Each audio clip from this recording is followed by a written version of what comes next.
course, there was so much more to see after I left the Vatican. So I checked on my Google. Google is always my friend. I went to to see what is available in Rome to, that I can catch, like historical sites, because I like history and stuff. I caught me a gelato, and then I walked around, and I found this church that was on top of it. Okay, I'm gonna make it up these stairs, see what the church looks like.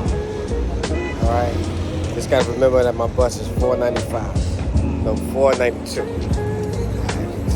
After I finally made it up those stairs, in the background there is the Jewish ghetto. The Theater Marcello is to the left. But before I did that, I went into this church. The church is very interesting, like most churches are. It shows you a degree of history that's there. Then I walked down the street and I found this Theater Marcello. And it kind of looks like the Coliseum. I was like, oh, this is kind of cool. So I just walked down there. Coincidentally, actually, the on the other side of that was the Jewish ghetto. All right, that's what they call it. That's not what I'm calling it, but it's called the Jewish ghetto. But that's on the other side of the Theater Marcello. That's the Portico of Octavia, and down the street from it is the Jewish ghetto. Okay, so that's my time in Rome. Had a good time. Got a little tired a couple hours ago because I'm still on the U.S. time, but that's okay. My time is a lot different. So I just had to take a quick nap after going to the Vatican and visiting a couple other places.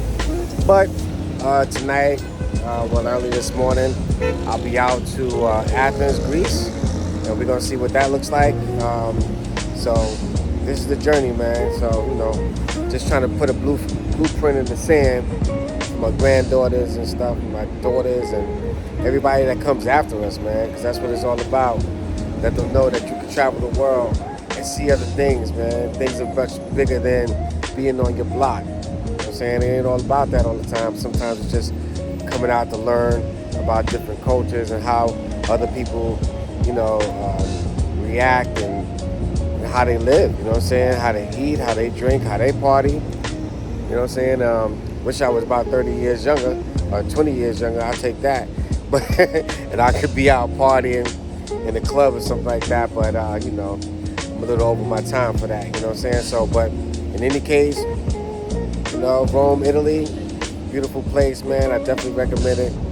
Great place to be, man. You know what I'm saying? So this is the terminal behind me. This is where I got to go back to tonight to take the train to the airport. All right? But anyway, peace. So I left the terminal and I wanted to see this fountain because there was another fountain that was on the other side, like south of the terminal. So I went over there and I found that this one right here. I thought it was, of course I like structure and stuff like that, but what was incredible about it was those buildings that's behind it. And the sun was actually piercing through those buildings at the bottom. So I thought it was a beautiful picture at some point. But I just wanted to get a view around this fountain. I thought that fountain was kind of dope.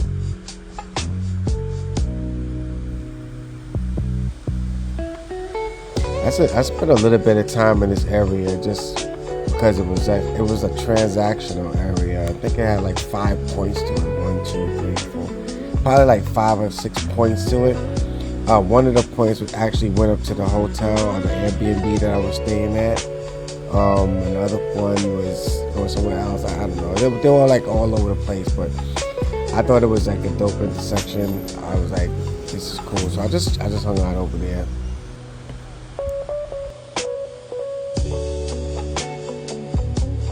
So I walked down the street.